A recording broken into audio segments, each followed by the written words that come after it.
Muslim league ಮತ್ತು ಪ್ರತಿಪಕ್ಷಗಳು ವ್ಯಕ್ತಪಡಿಸಿದ ಕಳವಳ ಅರ್ಥಪೂರ್ಣವಾದದ್ದು ಎಂದು ಸುಪ್ರೀಂ ಕೋರ್ಟಿಗೆ ಮನವರಿಕೆ ಆಯಿತಾ? ವೀಕ್ಷಕರೇ, ಇದು ವಕ್ಫ್ ತಿದ್ದುಪಡಿ ಕಾನೂನಿಗೆ ತಡೆಯಾಜ್ಞೆ ನೀಡಿದ ವಿಚಾರವಾಗಿದೆ. ಅಲ್ಲ, ವಕ್ಫ್ ಮಾಡಿದ ಯಾವನೇ ವ್ಯಕ್ತಿ 5 ವರ್ಷಗಳಿಂದ ಇಸ್ಲಾಂ ಧರ್ಮವನ್ನು ಪಾಲಿಸುತ್ತಿದ್ದಾನೆಂದು ಸಾಬೀತುಪಡಿಸಬೇಕಾ? ಹೀಗಲ್ಲದಿದ್ದರೆ ವಕ್ಫ್ ಅಮಾನ್ಯಗೊಳ್ಳುತ್ತದಾ?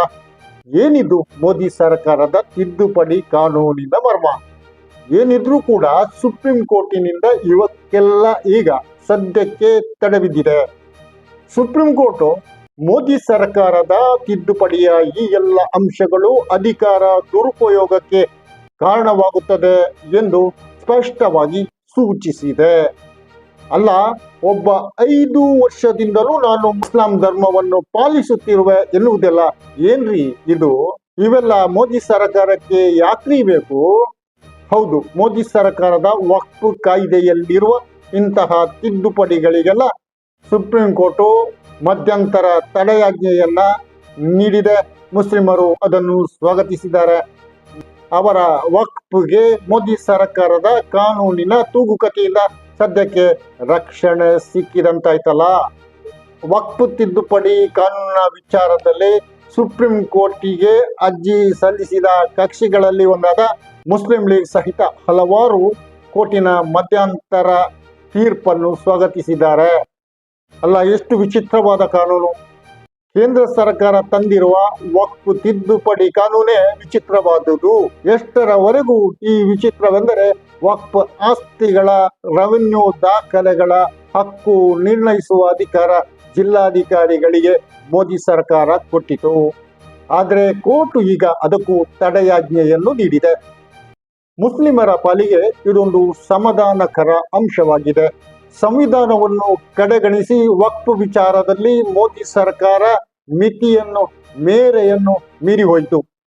ಯಾಕೆಂದ್ರೆ ಅದಕ್ಕೆ ಮುಸ್ಲಿಮರ ವಿಷಯದಲ್ಲಿ ಹಸ್ತಕ್ಷೇಪ ಮಾಡುವುದೆಂದ್ರೆ ಬಹಳ ಇಷ್ಟ. ಕೋರ್ಟಿನ ಮಧ್ಯಂತರ ತಡೆಯಾಜ್ಞೆಯ ಚಾಟಿಯಟಿನಿಂದಾಗಿ ಅದೀಗ ಹಿನ್ನೆಲೆಗೆ ಸರಿಯಬೇಕಾಗಿದೆ ನೋಡಿ. ಆದರೂ ಸಮಸ್ಯೆಯ ಮೂಲ ಕಾರಣಗಳು ಹಾಗೆಯೇ ಉಳಿದಿರುವುದಂತೂ ನಿಜ. ಆದುದರಿಂದ ಮಧ್ಯಂತರ ತಡೆಯಾಜ್ಞೆಯ ನಿರ್ಧಾರವನ್ನು ಸ್ವಾಗತಿಸುವ ವೇಳೆಯೂ ಬಿಜೆಪಿ ಸರ್ಕಾರ ಅಲ್ಪಸಂಖ್ಯಾತರ ಹಕ್ಕುಗಳನ್ನು ಹಸಿಯಾಗಿ ಉಲ್ಲಂಘಿಸಲೆಂದೇ ತಂದಿರುವ ಈ ತಿದ್ದುಪಡಿ ಕಾನೂನನ್ನು ಅದು ರದ್ದು ಆಗಬೇಕೆಂಬ ಬೇಡಿಕೆ ಈಡೇರುವವರೆಗೂ ಮುಸ್ಲಿಮರು ಪ್ರಜಾಸತ್ತಾತ್ಮಕ ರೀತಿಯಲ್ಲಿ ಹೋರಾಟವನ್ನು ನಿಲ್ಲಿಸಲಾರರು. ವಕ್ಫ್ ಬೋರ್ಡ್ ಮತ್ತು ಕೇಂದ್ರ ವಕ್ಫ್ ಕೌನ್ಸಿಲ್ನಲ್ಲಿ ಮುಸ್ಲಿಮರಲ್ಲದವರು ಕಡ್ಡಾಯವಾಗಿ ಇರಬೇಕೆಂದು ವಕ್ಫ್ ತಿದ್ದುಪಡಿ ಕಾನೂನಿನ ಮೂಲಕ ಮೋದಿ ಸರ್ಕಾರ ಸೇರಿಸಿದ್ದೇಕೆ? ಖಂಡಿತ ಮುಸ್ಲಿಮರ ಧಾರ್ಮಿಕ ಸ್ವಾತಂತ್ರ್ಯದ ಮೇಲೆ ಬರೆ ಎಳೆಯುವುದಕ್ಕೆ ಅಲ್ಲ. ಈ ಸರ್ಕಾರಗಳು ಮುಸ್ಲಿಮರ ತೀರಾ ಖಾಸ ವಿಚಾರಕ್ಕೆ ಕೈ ಹಾಕುತ್ತಿರುವುದು ಅವರ ಹಿತಕ, ತಮ್ಮ ಪಟಲಮನ್ನು ಪರಿವಾರವನ್ನು ಸಂತೋಷ ಪಡಿಸುವುದಕ್ಕಾಗಿದೆ. ಇವೆಲ್ಲವೂ ಮುಸ್ಲಿಮರನ್ನು ಮೋದಿತ್ವದ ದೊಣ್ಣೆಯಿಂದ ಹೊಡೆಯುವ ಈ ಪ್ರವೃತ್ತಿ ಮತ್ತು ಕೊನೆ ಪಕ್ಷ ಸಂವಿಧಾನದ ಸ್ಪಷ್ಟ ಉಲ್ಲಂಘನೆಯಾಗಿದೆ ಎಂದು ಹೇಳಬೇಕಾಗಿದೆ. ಸಂವಿಧಾನ ಪ್ರತಿಪಾದಿಸುವ ಧಾರ್ಮಿಕ ಸ್ವಾತಂತ್ರ್ಯದ ಮೇಲೆ ನೇರ ಹಲ್ಲೆ ಇದು. ಈಗ ಸುಪ್ರೀಂ ಕೋರ್ಟಿನ ಚೀಫ್ ಜಸ್ಟಿಸ್ BR ಗವಾಯಿ ಅವರು ಸೆಕ್ಷನ್ 3R 3C ಮತ್ತು 14 ಅರ್ಜಿದಾರರು ಪ್ರಶ್ನಿಸಿದ್ದಾರೆಂದು ಬೆಟ್ಟು ಮಾಡಿ ತೋರಿಸಿದ್ದಾರೆ. 1923ರಿಂದಿರುವ ಕಾನೂನು ನಿರ್ಮಾಣದ ಇತಿಹಾಸವನ್ನು ಪರಿಶೀಲಿಸಿದ ಸುಪ್ರೀಂ ಕೋರ್ಟ್ ಪ್ರತಿಯೊಂದು ನಿಬಂಧನೆಗಳ ಬಗ್ಗೆ ಎತ್ತಿದ ವಿರೋಧವನ್ನು ಸಹನೆಯಿಂದ ಆಲಿಸಿತು. ಆದರೂ ಈ ತಿದ್ದುಪಡಿ ಕಾನೂನಿನ ಎಲ್ಲ ನಿಯಮಗಳನ್ನು ಸ್ಟೇ ಮಾಡಬೇಕಾಗಿಲ್ಲ ಎಂದು ಚೀಫ್ ಜಸ್ಟಿಸ್ ತಿಳಿಸಿದರು. ವಕ್ಫ್ ವಿವಾದಗಳಲ್ಲಿ ಜಿಲ್ಲಾಧಿಕಾರಿ ತೀರ್ಪು ನೀಡುವಂತಿಲ್ಲ. ಹಾಗೆ ಮಾಡುವುದು ಅಧಿಕಾರ ವಿಭಜನೆಯ ಉಲ್ಲಂಘನೆ ಆಗಿಬಿಡುತ್ತದೆ ಎಂದು ಸುಪ್ರೀಂ ಕೋರ್ಟ್ ಹೇಳುವ ಮೂಲಕ ಅದಕ್ಕೆ ತಡೆಯಾಜ್ಞೆಯನ್ನು ನೀಡಿತು. ವಕ್ಫ್ ವಿಷಯಗಳಲ್ಲಿ ವಕ್ಫ್ ಟ್ರಿಬ್ಯುನಲ್ ತೀರ್ಪು ನೀಡುವವರೆಗೂ ಮೂರನೆಯವರು ಹಸ್ತಕ್ಷೇಪ ಮಾಡುವಂತಿಲ್ಲ ಎಂದು ಕೋರ್ಟ್ ಆದೇಶಿಸಿದೆ. ಇದರೊಂದಿಗೆ ವಕ್ಫ್ ವಿಷಯಗಳ ಇತ್ಯರ್ಥದ ವಿಚಾರ ಟ್ರಿಬ್ಯುನಲ್ನಲ್ಲಿಯೇ ಉಳಿಯಿತು. ಆದರೆ ವಕ್ಫ್ ಮಂಡಳಿಯಲ್ಲಿ ಮುಸ್ಲಿಮೇತರ ಸದಸ್ಯರಿರಬೇಕೆಂಬುದನ್ನು ರದ್ದುಪಡಿಸಲು ಸುಪ್ರೀಂ ಕೋರ್ಟ್ ತಯಾರಾಗಿಲ್ಲ. ಆದರೆ ಅದಕ್ಕೆ ಮಿತಿಯನ್ನು ವಿಧಿಸಿದೆ.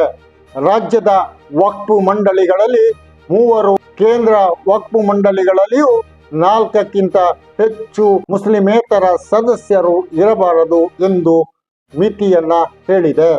ಇದೇ ವೇಳೆ ವಕ್ಫ್ ನೋಂದಣಿ ಕಡ್ಡಾಯವನ್ನು ಸುಪ್ರೀಂ ಕೋರ್ಟ್ ರದ್ದುಪಡಿಸಿಲ್ಲ. 1995ರ ಕಾನೂನು ಕೂಡ ಇದನ್ನೇ ಸೂಚಿಸಿದೆ ಎಂದು ಚೀಫ್ ಜಸ್ಟಿಸ್ BR ಗವಾಯಿ ಹೇಳಿದ್ದಾರೆ. ನೋಂದಣಿಯ ಸಮಯವನ್ನು ವಿಸ್ತರಿಸುವ ವಿಷಯವು ಆದೇಶದಲ್ಲಿದೆ ಎಂದು ಚೀಫ್ ಜಸ್ಟಿಸ್ ವಕೀಲರಾದ ಕಪಿಲ್ ಸಿಬಲ್ರಿಗೆ ಉತ್ತರಿಸಿದ್ದಾರೆ. ವೀಕ್ಷಕರೇ, ಈ ಹೊತ್ತಿನ ಚರ್ಚೆ ಇಷ್ಟೇ. ಇನ್ನೊಂದು ಕಾರ್ಯಕ್ರಮದೊಂದಿಗೆ ಇನ್ನೊಮ್ಮೆ ನಿಮ್ಮ ಮುಂದೆ ಬರುತ್ತೇನೆ. ನಾನು ವರಫಾ ಮಂಚಿ. ಸಬ್ಸ್ಕ್ರೈಬ್ ಆಗಿ, ಶೇರ್ ಮಾಡಿ, ಕಮೆಂಟ್ ಮಾಡಿ, ಲೈಕ್ ಕೊಡಿ, ನಿಮ್ಮ ಅಭಿಪ್ರಾಯ ತಿಳಿಸಿ. ಜೈ ಹಿಂದ್.